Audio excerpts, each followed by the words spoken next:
Welcome back, folks. Hello. So if you are a regular follower and you are used to turning up the volume for me because the quality of my sound on the videos is typically awful, I didn't want you to hurt your ears, so a special message for you, and I knew there was a good reason why I saved that game.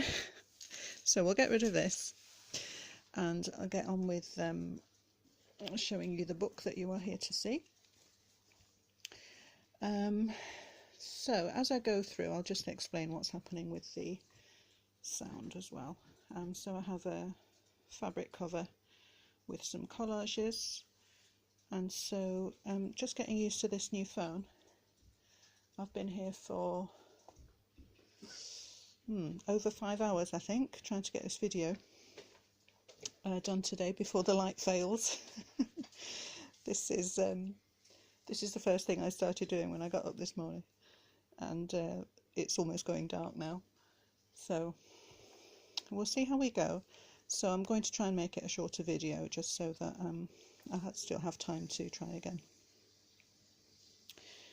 Okay, so I have a new phone, and we have been trying for months and months and tried so many different things to improve both the sound quality and trying to actually get a device where I can fit a whole video in at once rather than doing part 1 and part 2.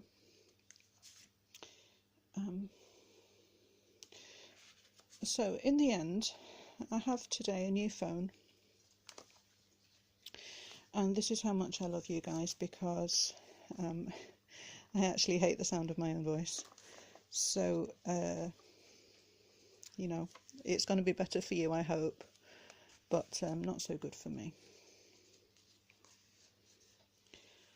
Lace pocket here. I think that the sound is better. It may not be amazing because I'm still actually only using the phone itself for the sound. Oh, sorry, let me just tell you that all the pages are tea dyed, and some of them I've done some inking, some of them I've added some just very, very simple watercolour flowers and leaves. So with this page I've just matched this little tea card with the colours here, added some Botanical stickers. Yeah, so my son tells me that it is possible to improve further, but that would require me learning how to use a new app for the phone, and that is really not an option that I want to take up unless I have to. So guys, you can please let me know whether you think the sound is okay. If it isn't, I will attempt to learn a new app, and I really don't know how that will go. Lots of stitching on these books. I know that I can produce some good things to look at with my hands, but I can also achieve great evil with these hands and put something electrical in my hand, and it is like the kiss of death, really. I don't know what I do to electrical things. Anything that needs plugging in or a battery, they just don't like me. So I can use my powers for good or for evil. It's up to you guys. You can decide for me what you want me to do. This is a lovely little antique cash book. Some more inking, a pocket there, that's an old kind of Victorian conservatory. Yeah, so I am a bit lost. I will do it if it needs doing, but if this sound is okay as it is, that would be really cool.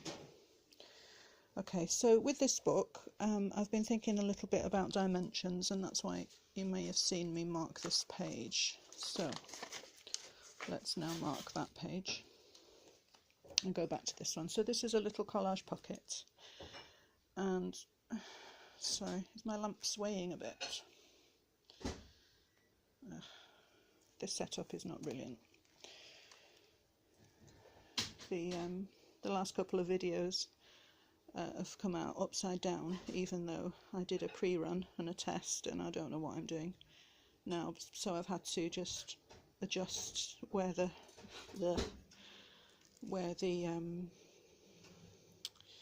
camera sits on the lamp, and I'm not doing brilliant with it, I have to say, and my voice is going. I mean, 5 hours of talking and messing about is a lot of time for me. So let's see. So thinking about dimensions and layering, I thought I would share a little tip. So you can see here I've used an old book page, and I've done some black machining around the edges.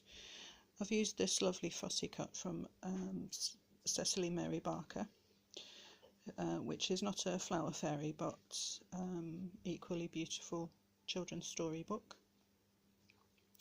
And I've added around the bottom of here just a bit of water, some pond plants with some colouring pencils. And I just wanted to show you, you can see here with the stitching gone right over that picture. I didn't deem it too important here. But if you can imagine a black line running right through her body here, it would look quite unsightly. So I've just been trying to think carefully about the order of layers. Sorry if you can hear strange noises going on, that's my son in the kitchen. So just to give it a little bit of thought before you start, you know, you have all your pieces assembled, before you start putting them all together. Think about which bit you want to do first and leave till last, because that putting her on top of the stitching is just going to lend an extra dimension, and also the fact that she is sticking out a little bit across the borders here gives it a bit more depth. So just a little tip. I realise that you know, not all of us watch YouTube videos because we want to purchase from somebody, and that's fine. We want to sometimes improve our own work and learn some tips, so if I can help some in that way, that's good. This is a Cavallini postcard, some inked note papers under here, some burlap, and that's a metal, like a filigree clasp. Oh, sorry, I've done this, haven't I? So sorry. See, this is what happens when you do more than one take of a video. You know that you're repeating yourself, but you think that was in the last take. Okay, so we were on this page. Sorry for wasting your time. And so this is two different images. This is a background, and this is a lady from the Graphics Fairy. And this is what's lovely about the Ping images. Of course, you can put her on a background and she doesn't have a white box around her. On here I have the same image, and so you can see this one's tea-dyed, this one isn't. And this is very pretty, although it's always, for me, it always feels like it should have something here. And I thought that would look so pretty as a book cover. So you could just put a title here and just have that as your centrepiece. So I felt it did need something.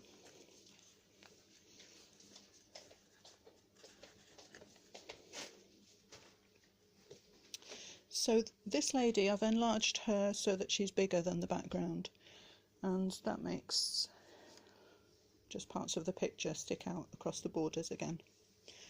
And I think again gives a bit of dimension and a bit of depth, and just so that they're not too separate, I've put some stitching of plants here again. I think that the way the colours have melded has come out very nice as well.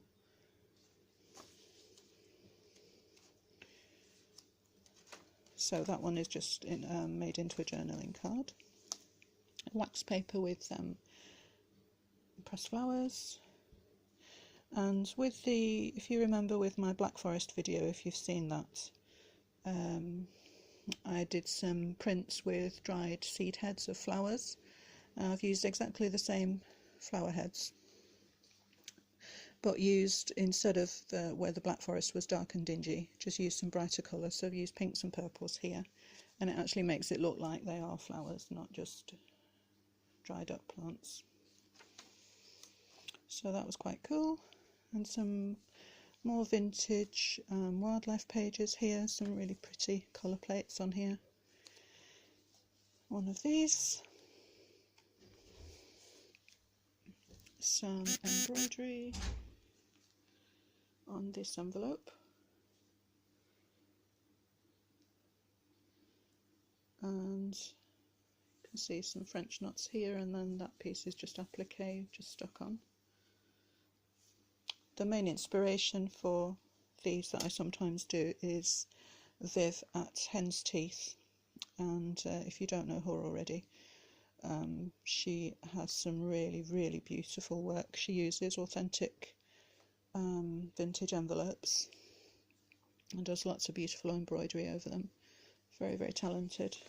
I've made that one into a pocket, and I like to not glue it, the entire surface, so that you get these crumpled curled edges as well. Stitched sleeve, and I've done a Botanical sample card, stuck this to some index pages of a vintage botanical book, and just put this information on the back, on the bottom, with some bit of Latin, just to be posh, and the date. I'm much older than I sound. Some vintage British transport tickets.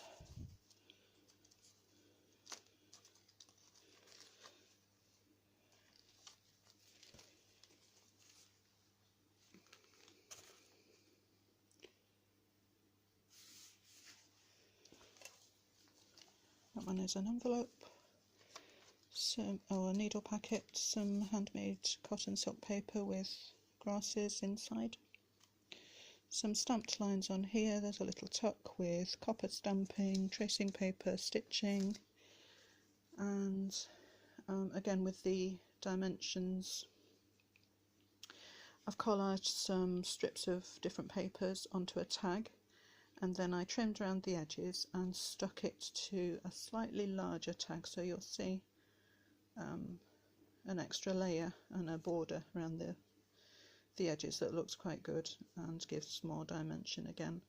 And then of course you can put your fussy cuts on over the top. They came up quite nice. This pocket, because this piece is all one sheet, it folds so that the pocket is this side instead of what's normally more convenient to have it this side. So I've just done a little, this is a piece of advertising, just folded it so it has this little thing here, which makes it much easier to grab hold of. A magnet pocket with a tag, and show you like that. It's a little forget-me-not flower in acetate.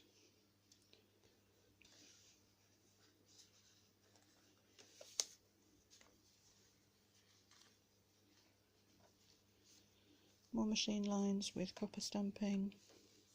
This is an antique ledger. This is an antique Shakespeare book that had quite delicate pages, so I don't want to do too much to these. I've sandwiched them so that I sewed these two panels together at the same time, and just tinted a little bit green on this side, pink on this side, just very gently with some ink. Some pockets here, Another pocket here with a very lovely chicory fairy, and just done again some sorry, this camera's really awkward like this. I'm going to have to think of a different way to do it. Some very simple little crosses for embroideries, and again with the stitching and the layering.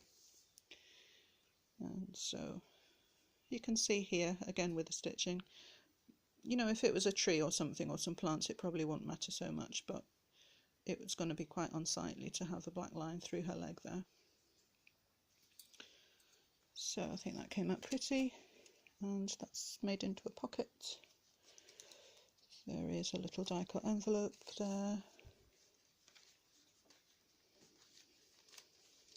More collaging, vintage tray cloth.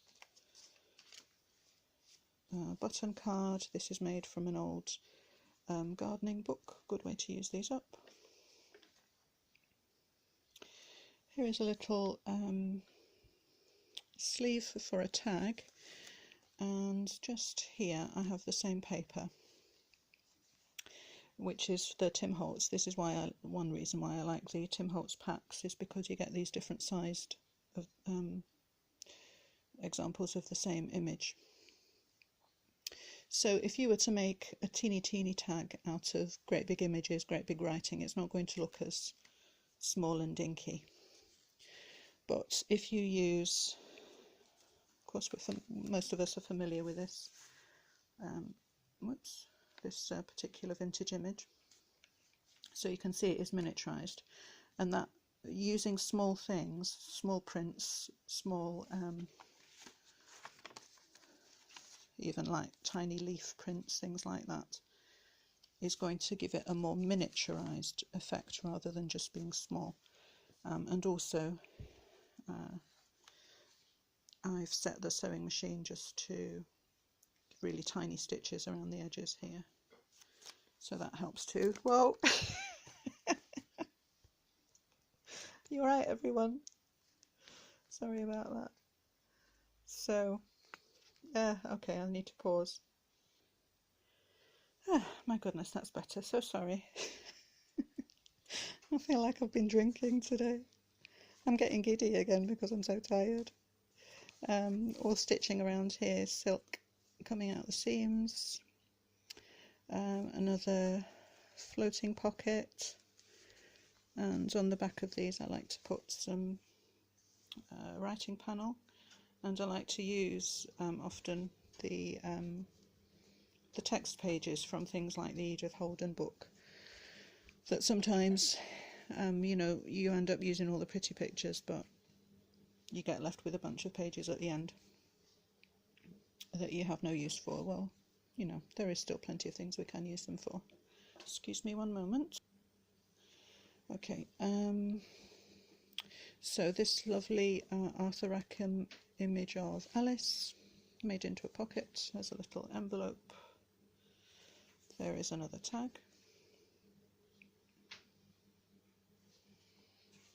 I like how those came out. I may do a set or something.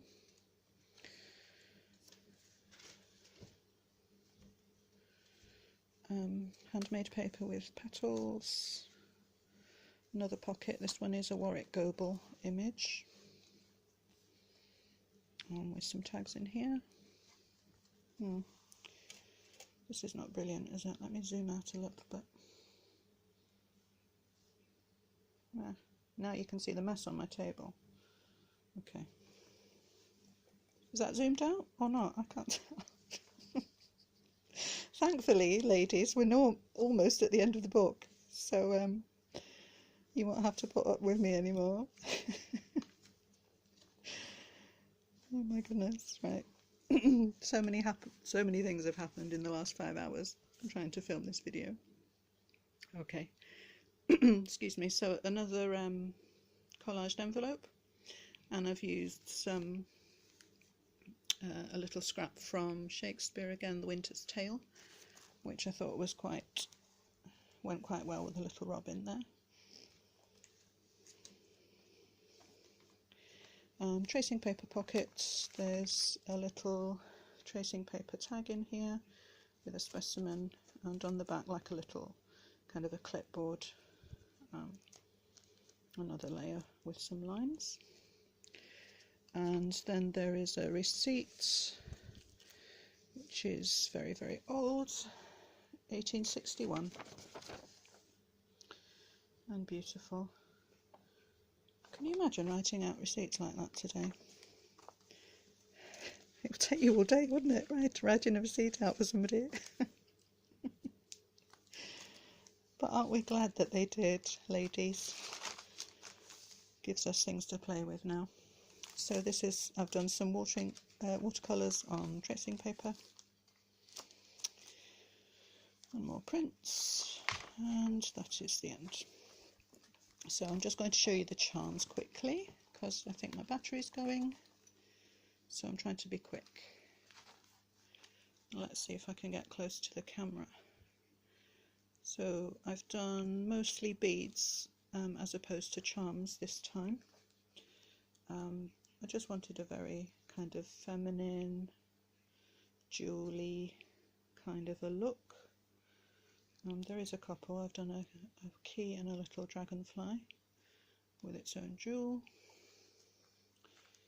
and I think I've lost another one in there.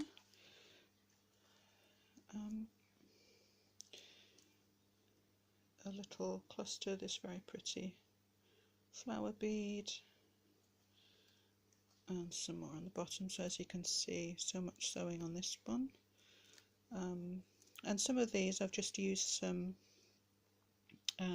upcycled jewellery from the thrift shop. So I've just cut these clusters off as they are. That one, and some of them I've made. But I think that the overall effect is very pretty.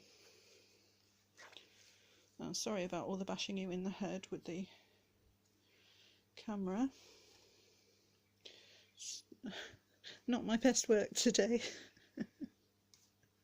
Room for improvement, could do better. Okay, so one thing I wanted to, two things to mention. First of all, if anyone else was confused about what I said last time, let me just draw up my chair. That's better. I realise that I'm normally sitting, but I can't see the camera properly with this setup. So anyway, now that I've done with the book, what was I saying? Oh yes, if anyone else was confused about what I was rambling on about last time, I was talking about the traditional construct of a book with traditional bookbinding, and what I was trying to explain was that we can certainly draw from the traditional bookbinding skills, but we cannot 100% mimic these because of our needs being different in the junk journaling world. We need room for expansion. And if you take any ordinary book that is hardbound or softbound and you add 25 paper clips to the edges, you add 25 journaling cards, you stick pockets in there, you put photographs in there, you put lace in there, and pretty soon you're going to realise it's just not going to stay in the shape of a book properly, and it will look not so good. So we have to compromise, and all I was saying was that we can use things like headbands and different kinds of spines. We can use fabric, we can use paper, and bind them similarly, but they will never be the same, and that's fine. You have to decide for yourselves which techniques to use and which to abandon. But actually I seem to be rambling again. This is not what I'm trying to tell you today. What I'm trying to tell you today is that yes, you can absolutely keep your books flat on the back like this. Just don't stack them. So don't put other books on top. because you will soon damage your book. So that was all really, that was all I was trying to say last time. Yes, I do stack my own books. I have many stacks of books where I am taking pages out of them, so I don't mind that they are damaged by weight. Books that I keep for reading, or precious books, valuable books, or just ordinary books in your home, I do always keep upright for protection and so that you're not putting extra strain. So I hope that that's clear for everyone.